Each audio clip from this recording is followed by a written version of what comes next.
सुनो, हाँ। तुम्हारे फोन पे फोन आया है किसी नए नंबर से। अरे मैं नहाने जा रहा हूँ।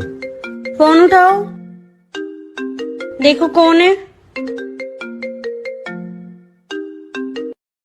हेलो। हेलो। सरप्राइज, पहचाना मुझे?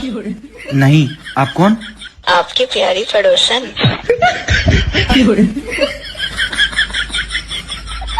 लेकिन तुमने दूसरे नंबर से फोन क्यों करा है?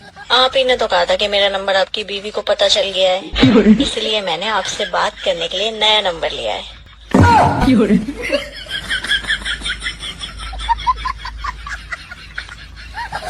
तो क्या बात करनी है आपको? क्या बात करना होगी? आपने तो मिलना तो छोड़ो, बात करना भी छोड़ दिया है बीवी के डर से।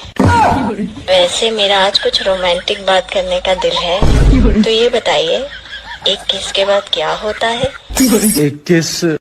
बहन जी, 21 के बाद 22 आता है और 22 के बाद 23 आता है। इतनी सी बात पूछने के लिए आपने मेरे हस्बैंड को परेशान किया। चलो रखिए फोन अब। ये पड़ोसन ना पक्की अनपढ़ है, आपसे गिनती सीखना चाहती है, वो भी फ्री में। आप क्यों इतना घबरा रहे हो? क्या आपको भी गिनती नहीं आती? मुझे आती है। 21, 22, 23।